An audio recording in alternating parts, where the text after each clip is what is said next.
All right, I'll invite you to take your Bible and open to Luke chapter 12 as we continue our walk through the Gospel of Luke. If you don't have a Bible, I hope you'll look around and find one near you so you can follow along. And also inside of your bulletin, you'll find an outline of the sermon that may be helpful to you as we consider God's Word together. Being rich is dangerous, and so is being poor. Because both wealth and poverty can cause us to forget God and can put us in great spiritual danger. So, whether you have much or whether you have little, you should seek God and His kingdom first. This morning, we are going to talk about money. And here's the thing about money. Some people have a lot of it, and some people don't have much at all. But this morning, as we come to our passage, there's going to be warnings both for those who have a lot and for those who have little. And what we're going to see is that both situations can be really dangerous. Because both situations, wealth and poverty and everything in between, can cause us to forget God and put us in great spiritual danger. So this morning we're going to talk about some of the dangers that come with money. And we're going to consider how we as Christians can live and honor Christ whether we have a lot or not much at all. Our text for today is in Luke chapter 12. We're going to consider verses 13 to 34. So I hope you have your copy of the Scriptures open and that you'll follow along as I read. Hear the word of God. Someone in the crowd said to Jesus, "Teacher, tell my brother to divide the inheritance with me." But Jesus said to him, "Man, who made me a judge or an arbitrator over you?" And Jesus said to them, "Take care and be on guard against all covetousness, for one's life does not consist in the abundance of his possessions." And he told them a parable, saying, "The land of rich man produced plentifully. And he thought to himself, 'What shall I do, for I have nowhere to store my crops?' And he said, 'I will do this. I will tear down my barns and build larger ones. And there I will store all my grain and all my goods. And I will say to my soul, Soul, you have ample goods laid up for many years. Relax, eat, drink, be merry.' But God said to him, 'Fool, this night your soul is required of you. And the things that you have prepared, whose will they be? So is the one who lays up for himself treasure and is not rich toward God.' And he said to his disciples, 'Therefore I tell you, do not be anxious about your life, what you will eat, nor about your body, what you will put on. For life is more than food, and the body more than clothing. Consider the ravens. They neither sow nor reap. They have neither storehouse nor barn, and yet God feeds them. Of how much more value are you than the birds? And which of you, by being anxious, can add a single hour to his span of life? If then you're not able to do the smallest thing as that, why are you anxious about the rest? Consider the lilies, how they grow. They neither toil nor spin, yet I tell you, even Solomon, in all his glory, was not arrayed like one of these. But if God clothes the grass, which is alive in the field today and tomorrow is thrown into the oven, how much more will he clothe you, O you of little faith? And do not seek what you are to eat and what you are to drink, nor be worried. For all the nations of the world seek after these things, and your Father knows that you need them. Instead, seek his kingdom, and these things will be added to you. Fear not, little flock, for it is your Father's good pleasure to give you the kingdom. Sell your possessions and give to the needy. Provide yourselves with money bags that do not grow old, with treasure in heaven that does not fail, where no thief approaches and no moth destroys. For where your treasure is, there will your heart be also. This is the word of God for us today. The grass withers, the flower fades, but the word of our God will stand forever. Now, if you were with us last week, hopefully you'll remember this. I said it about 15 times. That seeing God rightly will help us to follow him faithfully. Seeing God rightly will help us to follow him faithfully. And we talked about how important it is to keep our eyes on God. Because when we lose focus on him, we distort everything else. I want to bring that up because what we're going to see this morning in this text is very similar. This morning we're going to hear Jesus talk about money and how we should think about money. But what we're going to see is that the key to thinking right about money is thinking rightly about God. To have our focus on him and his kingdom. The reality is, when we lose focus on him, we're going to put ourselves in danger. Like I said, whether you have a lot of money, some of you, or not much at all, others of you, we can all fall into danger if we take our eyes off God. With that in mind, this morning I want to divide this passage into 3 parts. First, we're going to consider the danger of having a lot. Then we're going to consider the danger of having little. And then we will end by considering a better way to live. So the danger of having a lot, the danger of having a little, and a better way to live. Our passage starts with a man asking a question of Jesus. If you remember last week, Jesus is in the middle of a large crowd. At this point, this one man makes his way to Jesus and he asks Jesus for help. He has a request. Verse 13. He says to Jesus, "Teacher, tell my brother to divide the inheritance with me." Now, we don't know all the details, but here's what we can surmise. A father has died. Probably the older brother is handling the estate. But he's being slow to divvy out the inheritance. So this man comes to Jesus. Jesus clearly has influence. Jesus clearly is wise. Jesus clearly has authority. So this man comes hoping Jesus can help. And before we hear what Jesus says in his response, I just want you to think about this. That here's a man standing before God. God in flesh. Who's been proclaiming the riches of the kingdom of God. Here's this man, and all he can think about is this inheritance. He's not thinking about eternity. He's only thinking about how his brother is doing him wrong. And yes, there are those things in life we're going to have to deal with. There will be disputes that have to be handled.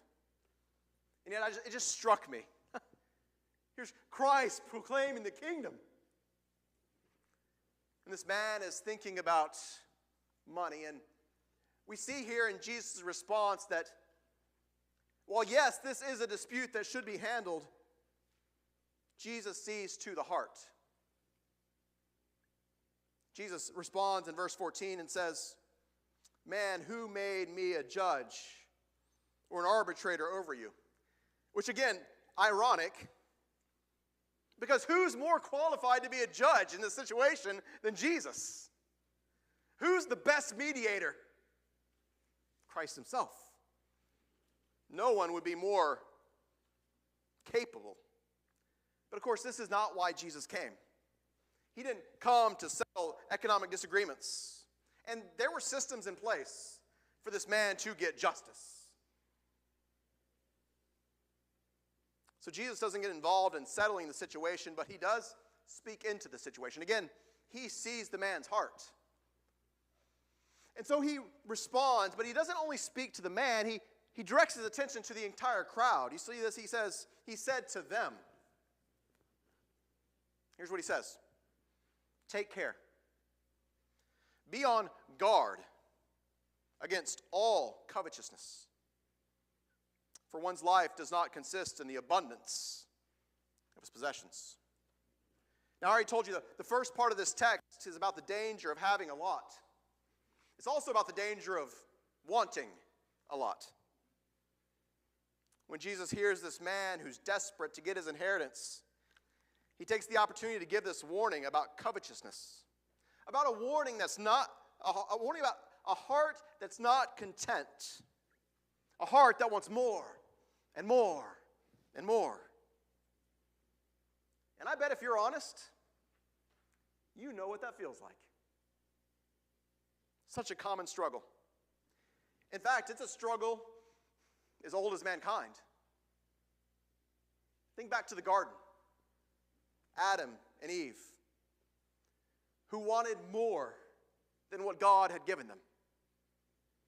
They felt like there was something more they needed, and the serpent told them they could have it if they ate of the tree. Covetousness is something that goes all the way back to the Garden of Eden. And again, you probably know what it feels like to want more than what God has given you. To look at what others have and to want it for yourself. There's all kinds of things we can covet, but this passage is about money. The things money can buy. Maybe you constantly find yourself headed to Zillow, seeing what houses are available in the neighborhood you like, dreaming of a nicer house, a bigger house, a better house. Maybe Zillow's not your thing. Maybe it's the CarMax website, right? Auto Traders, looking for that truck. Oh, I know. Maybe for you, you constantly think about what it would be like to have a bank account with bigger numbers. Common struggles, the desire to have more. And what we have here is Jesus waving a warning flag. He's warning us of danger. Take care. Be on guard against all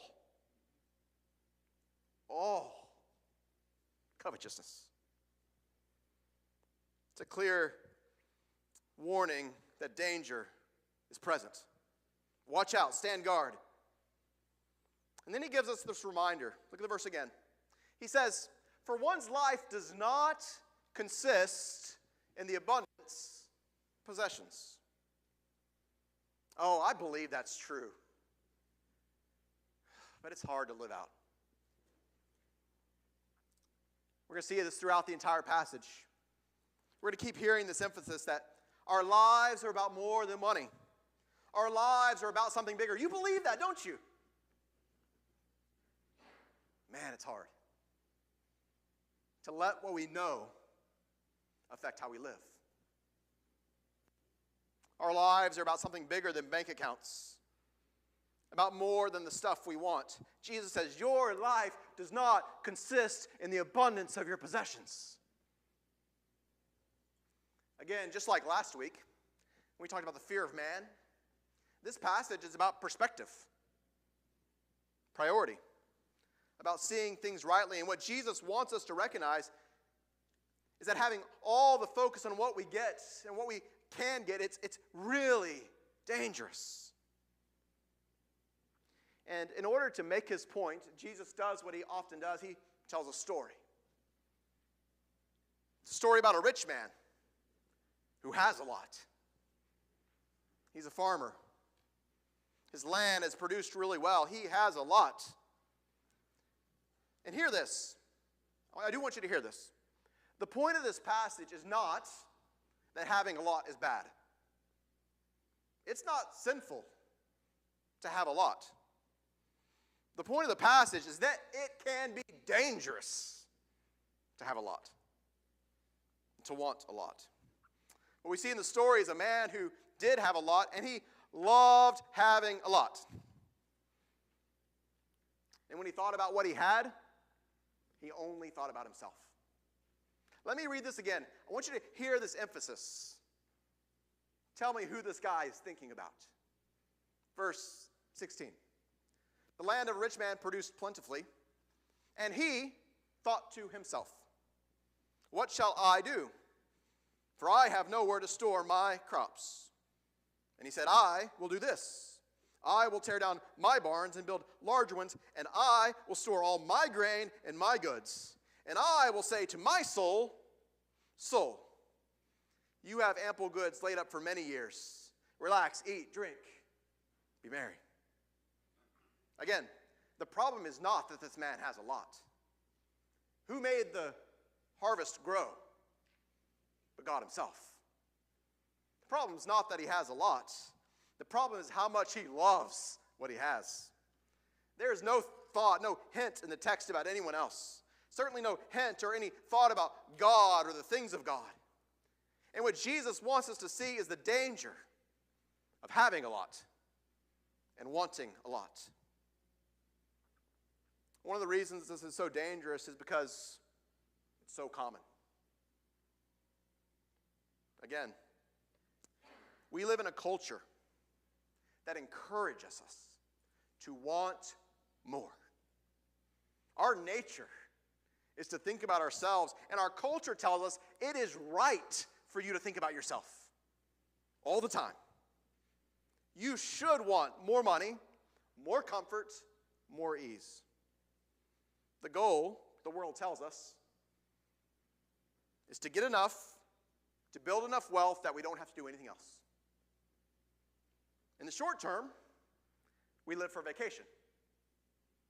In the long term, we live for retirement.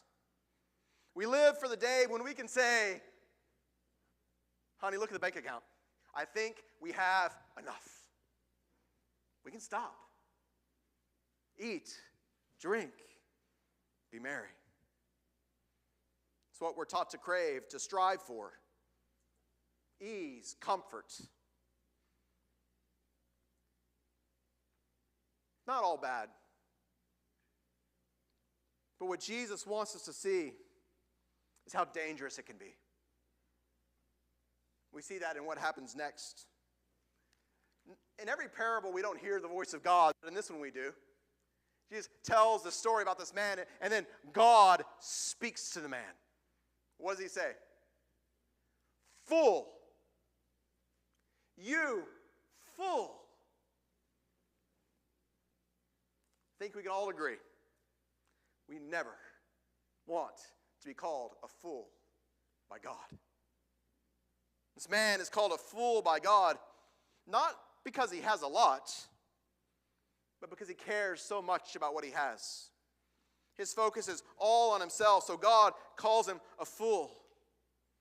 And then God says something even worse. He says, this night your soul is required of you. The things you've prepared, whose will they be? Sounds a lot like Ecclesiastes, doesn't it? Don't miss what's happening here. To use the words of Luke 9, this man has gained the whole world and lost his soul. He lived for his riches and for what his riches could give him, but in the end, what he loved and what he gained cost him everything. Not only in this life, but for eternity. I'll say it again. Jesus wants us to see the danger of having a lot. For the man in this story, having a lot cost him everything because it had a hold on him. It made him believe that he was self-sufficient. It made him believe that he needed nothing else to be satisfied. For him, what he had took his eyes off of God and off of everyone else. I think we're meant to draw the conclusion that his love for money kept him from knowing God. And we see that in the final verse of the section. Jesus puts punctuation on his point when he says in verse 2, "So is the one who lays up treasure for himself and is not rich toward God." This is where we're supposed to stop and to think about our own hearts. Because the story of this rich man and the fate of this rich man, this is the story and the fate of anyone who lays up treasure for himself on earth and is not rich toward God. It's meant to warn us of danger, of living for what we can get instead of living for God and the things of God. And again, it's all so common that we spend so much time and so much energy accumulating and giving no thought to God, to his kingdom.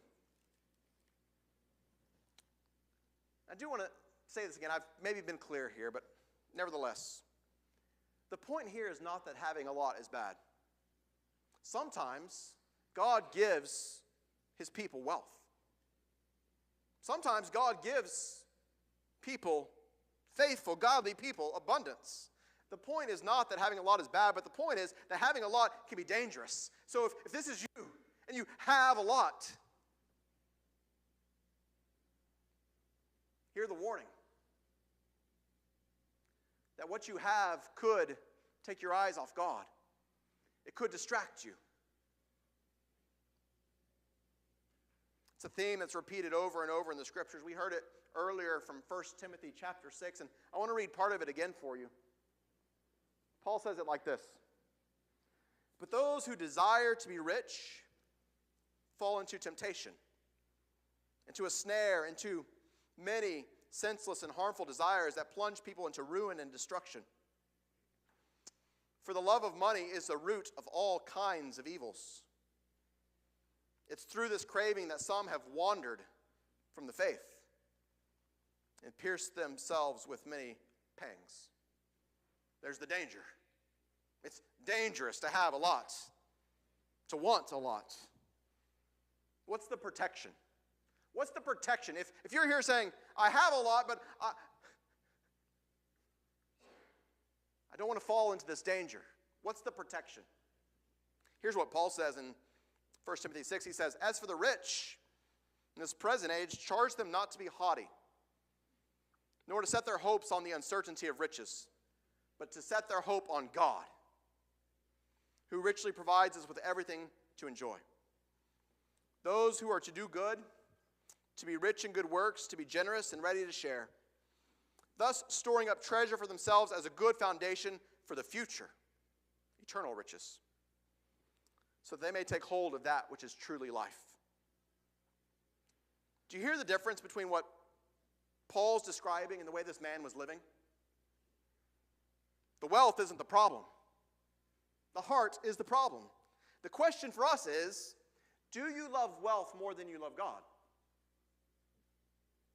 Ask yourself, what do you actually treasure? What are you storing up riches for? Where are you storing up riches? Something we all need to consider. Jesus says, take care, be on guard. Don't trade eternal riches for temporary treasures. First thing we see in this passage is the danger of having a lot. But having money isn't the only thing that's dangerous. It can also be dangerous to not have money. That's what we see in the next part of the passage, the danger of having little. Because not having money brings its own temptations. Look at verse 22. Jesus said to his disciples, "Therefore I tell you, do not be anxious about your life, what you will eat, nor about the body, what you will put on. For life is about more than food, and the body about more than clothing."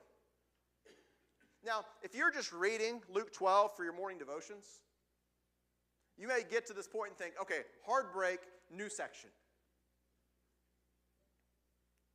He was talking about covetousness.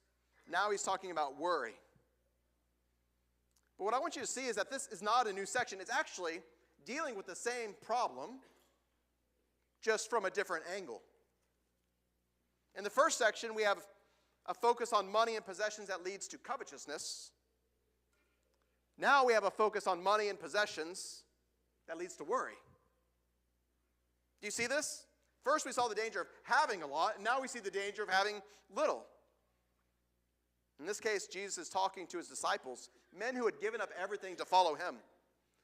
Their problem wasn't having too much, their problem was having too little. And having too little could tempt them to take their eyes off God, to begin to worry. Worry what they'll eat, worry what they'll drink, worry what they'll wear. Let me show you again how similar this is to what we've already been talking about. Because in the first section, Jesus warns about covetousness, and he says, your life is not in the abundance of your possessions. And now he says this. He cautions against anxiety and worry, and he says, life is more than food and clothes. You see that? He draws our attention to the same thing. Some of you are coveting. Know this, your life's about more than what you have. Some of you are worrying. Your life is about more than what you have. It's about something bigger. The bigger thing is seeing God rightly and seeking him first. And that's what holds these two sections together. Seeing God rightly will help us to follow him faithfully, whether we're rich or poor. It's a matter of priority, perspective. It's a matter of the heart. In the first case, we saw the temptation to covetousness and the danger to think too much about what we have. And now we see the temptation to worry and the danger of thinking too much about what we don't have. In the first section, Jesus makes his point with a parable. In this section, he makes his point with 3 illustrations. See the first one in verse 24. Jesus says, consider the ravens. They neither sow nor reap. They have neither storehouses nor barn. Yet God feeds them. Of how much more value are you than the birds? You remember last week we talked about birds? Remember that? Now we're talking about, last week was sparrows, this week is ravens. What we have here is God-ordained bird watching. Jesus says, look at them. Take a good look at them. Observe them. Consider them. Don't miss what God's doing with the birds. And what he wants us to see is this. Notice this about the birds. They don't go hungry. And the reason birds don't go hungry is because the God who created them also ordained the way in which they would be fed. So for the birds, it's not a matter of planning days, weeks, or months in advance. They're not going out each day wondering. No, they're going out and they're receiving what God provides. This is what Jesus says. Birds don't plant seeds and wait for a harvest. They don't gather a harvest and store it for later. No, birds go out, they find the food that God has already prepared. Ravens eat and ravens survive because God feeds them. And remember, Jesus is saying this to people who wonder what they're going to eat. And so this is his encouragement to them. Look at the birds. Consider the ravens. Look how God provides. And then he makes the point this way. He says, of how much more value are you than the birds? I hope you hear this. A reminder of how much God loves us. Of his care for his people. It reminds me of what Peter says. First, he says, humble yourselves, therefore, under the mighty hand of God, so at the proper time he may exalt you, casting all your anxieties on him. Why? Because he cares for you. What we see here is Peter making a connection between pride and worry. The proud person thinks he needs to figure it all out on his own, while the person who is humble before God trusts God, gives his worries to God, believes that God cares. Casting all your anxieties on him. because he cares for you. What an important reminder. The temptation for those who don't have much is to forget that we have a God who cares. Like the rich man who only thought about his riches and forgot God, those who have little may only think about their need and forget God.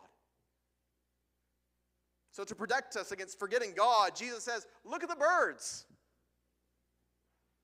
Then he gives another illustration. This one's about the uselessness of your worry. All right? Verse 25. Which of you, by being anxious, can add a single hour to his lifespan? Now, I think there's two parts to this verse, this illustration. The first is just straight logic. That the act of anxiety and worry in and of itself is useless. It doesn't accomplish anything. Think about it this way. You could be the greatest worrier in the world. And you could fix all your worrying power on the fact that you're going to die. And you could lose sleep, and you could skip meals, and you could give all your mental energy to thinking about and worrying about your mortality. And yet, after all your work of worrying is done, you will have not added one moment to your life. In fact, medical professionals tell us you've actually shortened your life. Which leads to the point Jesus is making. He says, if you're not able to do as small a thing as that, of 80 years, of 90 years, you can't worry enough to even add 1 hour. If you can't do that, why are you anxious about everything else? I think the first layer of this is just logic. Your worry won't help. But I think there's another layer, and maybe a more significant layer here. It's this. That there is someone who has the power over life. And there is someone who controls the length of life. So don't miss what Jesus is doing here. He's raising our eyes to God and to recognize that God is in control and he can be trusted. Your anxiety can't change things, but God has the power over all things.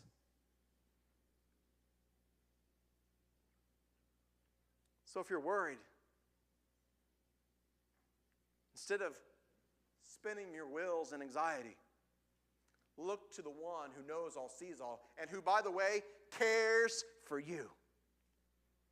Consider the birds. Consider the lilies. Verse 27. How they grow. They neither toil, work, nor spin, make clothes. Yet I tell you, even Solomon, in all his glory, was not arrayed like one of these. So we go from bird watching to looking at flowers. Talk about lunch, about which one you prefer. But he's telling us to look at flowers and to consider how beautiful they are. We have this saying, stop and smell the roses. So Jesus is saying, slow down. Look at the flowers. Don't miss their beauty. Have you looked at a flower recently? Incredible. And think about how we get them. Ugly, dirty seed goes in the ground. Then a sprout, then a stalk, and then a flower. Perfectly symmetrical. Brilliantly colorful.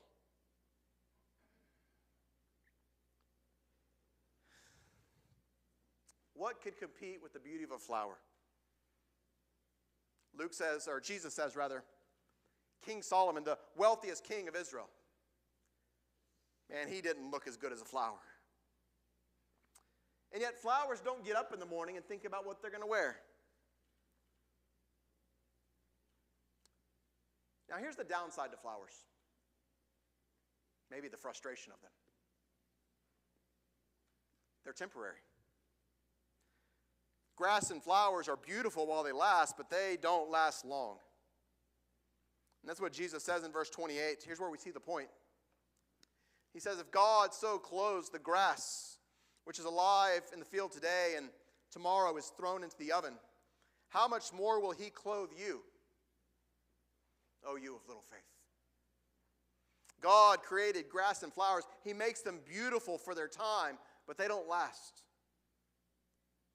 When grass dies, we don't think twice about burning it for heat and fuel. But we are so much different than grass and flowers. God made us in his image to last, live forever. Not only that, but he sent his only son to come and to die so that we can have life. Friend, you are so much more valuable than flowers. And yet we're still given to worry, aren't we? That's why Jesus says, oh, you of little faith. I'll say it again. What Jesus is doing is lifting our gaze. He wants us to see God for who he is, to recognize that we are fools if we think he doesn't care about us. I bet you've had these moments of small faith. I know I have. And yet what Jesus wants us to do is to look to God, to know that he cares, and to believe that you can trust him.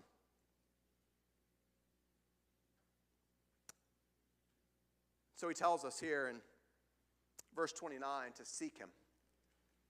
He says, do not seek what you are to eat and what you are to drink, nor be worried, for all the nations of the world seek after these things, but your Father knows that you need them. And then he's going to go on and say, don't seek those things, seek him. And of course what he's doing here is not telling us don't plan your meals. Don't plan your wardrobe. That's not the point. The emphasis is on what consumes us, what drives us. He say, instead of seeking all those things, seek his kingdom, and these things will be added to you. You may have noticed I titled the sermon, Let's Talk About Money and About the Things That Matter More. And I think that strikes at the root of what Jesus is saying. What matters more than money is seeking God and the things of his kingdom. What matters more than money is knowing and trusting him. What matters more than money is having a heart that believes he can be trusted. And here's the assurance of verse 31, that God will care and provide for those who are his. Of course, what we're talking about here in this context is food and clothes, necessities of life. We're told God cares, he provides. He's the God of life. We can trust him. Just as he provides for flowers and birds, he will provide for his people. Paul says it this way in Romans 8. He says, what shall we say to these things? If God is for us, who can be against us? He who did not spare his own son, but gave him up for us all, how will he not also with him graciously give us all things? This is our hope. That in life, we can trust him. And when he chooses to take our life, we can trust him with that too. The encouragement of this passage is to remember that even when we have little, God can be trusted. Now, let's zoom back out. First, we considered the danger of having a lot. We are encouraged instead to build riches towards God. In the second part, we saw the danger of having little, that we could give ourselves to worry and forget God, but the encouragement is to seek his kingdom first. Now we come to the final section, the one I entitled, A Better Way to Live. Let's start in verse 32. Jesus says, fear not, little flock, for it is your Father's, hear this, it is your Father's good pleasure to give you the kingdom. I think this verse pulls together much of what I hope you'll take away from this sermon. Whether you're tempted to put your trust in riches or tempted to worry and anxiety about how little you have, what Jesus says here should refocus us. And I love the tenderness. Fear not, little flock. Let me just emphasize here, Jesus is speaking to those who belong to God, to those who have trusted him, to those who have been adopted by the Father. And he says, for those of us who belong to him, we don't have to fear, because it is the Father's good pleasure to give us the kingdom. Again, he's taking our eyes off of our situation, off of the riches we trust or the needs we have, and he's focusing to God and saying, there's the kingdom, and it's yours. Doesn't matter how much you have here or how little you have here.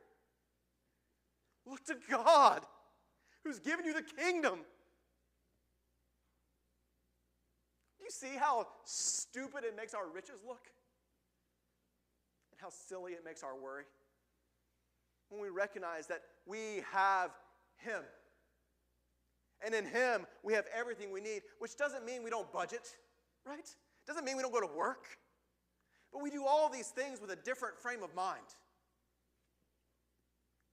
It means that even when the bank account is low, we go to bed and we trust that he cares. And we get up and we keep working. There's other passages that call us to that, right? Wisdom, work. But here, just think about your heart. What consumes you? Seeing God rightly will help us to follow him faithfully. Fear not, little flock. It's the Father's good pleasure to give you the kingdom. And then he says this. This is the part you wish we would skip, right? Sell your possessions. Give to the needy. Provide yourselves with money bags that don't grow old and with treasure in heaven that does not fail, where no thief approaches and no moth destroys. For where your treasure is, there will your heart be also. Again, I've thought about this in 3 parts. The danger of having a lot, the danger of having a little,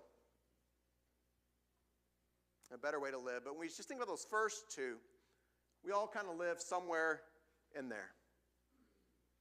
But in this passage, he's calling us to live differently. It's not live as those who have a lot. The world has that category. It's not live as those who have a little. The world has this category. He's calling us to a third category, to live as people of the kingdom, who believe that that kingdom matters more than this. That living for him means more. And so in this final section, he tells us what life in the kingdom looks like, what our posture should be as people of the kingdom.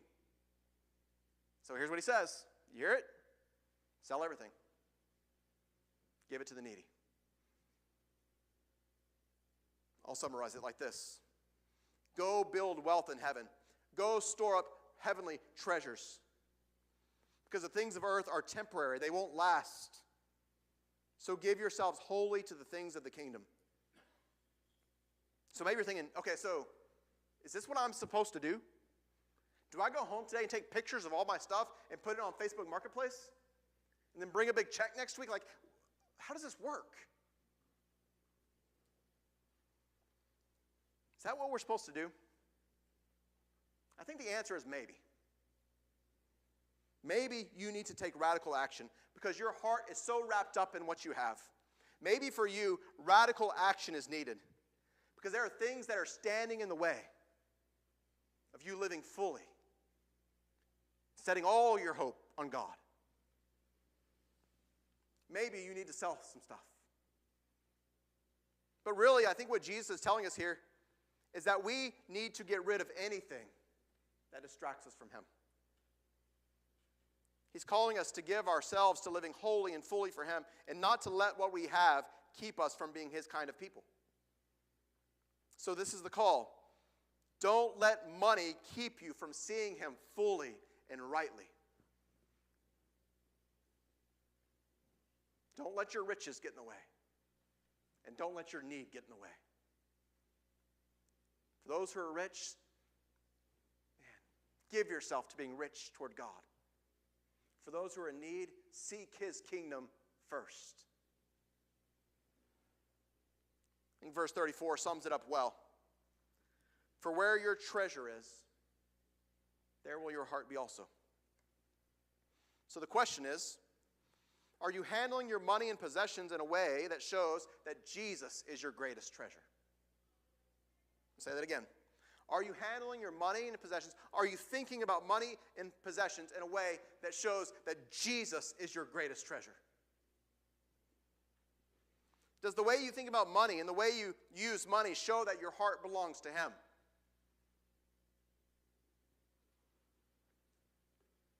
The reality is, whether you have a lot or very little, the way you think about your money says something about your heart. So this morning, I want to encourage you to hear the warnings and the encouragements of Jesus. Don't let money and the things of the world rule your heart.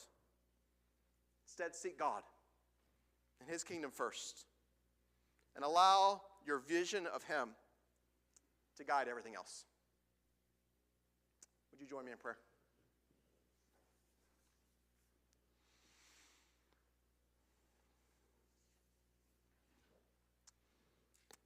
God, I know that this text and this sermon, it touches some sensitive parts in us. Some of us know that we have given way too much attention to what we have and what we want to have. Others of us waste so much time and energy, anxious about what we don't have.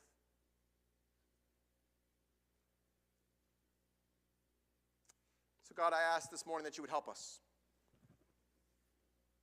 to view what we have through the lens of who you are, and to view what we don't have through the lens of who you are. Would you help us to know how to best live and honor you? God, we praise you for your care of us. We are sinners who deserve nothing but your wrath, and yet you gave your Son to redeem us. And through his sacrifice, you have promised us the kingdom. God, I pray our vision of what you will give, what you're already giving, would change the way we think about what we have and what we don't have. I pray that it would free us up to be generous. That it would free us up to give the energy we would otherwise spend on worry to loving and you and others.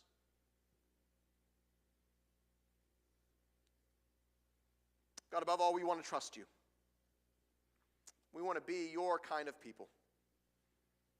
And in a really practical way, man, we all deal with money. Would you help us to think about what we have, what we don't have, and filter it all through who you are. And may you grow us, strengthen us, and make us more ready to live for you. It's in the name of Jesus.